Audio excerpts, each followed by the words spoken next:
The popular use of condoms has risen and fallen throughout history, depending on the political and cultural attitudes of the time. Our understanding of disease and infection has played a big role, as has developments in materials and construction. And thankfully, the design has certainly come a long way over the years. Condoms in ancient times. Trailblazer that he was, King Minos of Crete used a goat's bladder sheath during intercourse to protect his wife from his semen, which is said to have been full of serpents and scorpions. That was around 3000 BC. Meanwhile, in Asia, early documentation shows limited use of glans condoms that only cover the head of the penis, prior to the 15th century in China and Japan. In China, they may have been made of oiled silk paper or lamb intestine, but in Japan, they were made of tortoiseshell or animal horns. Ouch.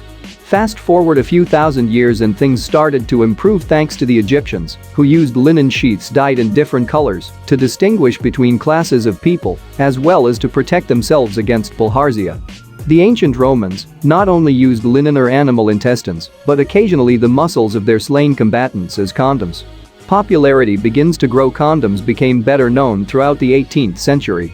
Despite much opposition, like requests to the UK Parliament to outlaw condom use because it encouraged sex with unsafe partners, the condom market grew steadily and rapidly.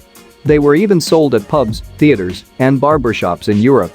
Up until the 19th century though, condom use generally only occurred in the upper classes, mainly due to a lack of sexual education in the working classes. The discovery that AIDS was a sexually transmitted disease, and the only way to protect against it was through barrier methods, led to the biggest spike in condom usage the world has ever seen. Along comes latex manufacturing, with rubber kicked off during the Industrial Revolution in America, and in 1839, Charles Goodyear invented rubber vulcanization. The first condoms made of rubber were made in 1855, and by the 1860s, rubber condoms were being mass-produced. Skin condoms were still more popular, though, because they were cheaper, and the early rubber ones tended to fall off. In 1920 came latex, made using a process with rubber suspended in water. Latex condoms were cheaper and easier to produce, and so replaced skin condoms in popularity. During World War I, the United States and Britain were the only countries in Europe that did not provide condoms to their soldiers, and by the end of the war, documented cases of syphilis and gonorrhea in the American military skyrocketed. Back then, syphilis killed more people every year than AIDS at its peak, and there was an awful lot of money spent on treating troops. Learning from its mistakes, the US military jumped on board in World War II and distributed condoms to soldiers.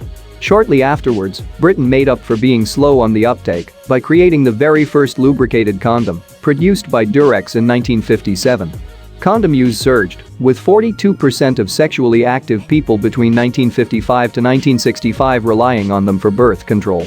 Widespread use of penicillin and the contraceptive pill saw condom use plummet until the 80s in the emergence of AIDS.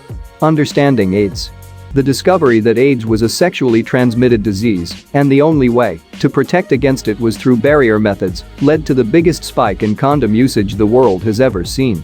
Yet by the noughties, a degree of complacency appears to have set in, and we've seen an increase in other STIs. The one that worries a lot of health professionals is chlamydia. Its prevalence has doubled in the last 10 years, and it's estimated that 25% of women will have contracted it by age 25. So from silk paper to latex, what can we expect next? What if we were to tell you there was a condom that was invisible, imperceptible, and felt just like real skin? Well, a group of scientists in Wollongong think they're on the verge of a breakthrough that could mean just that. Time will tell. Please subscribe to our channel for future updates.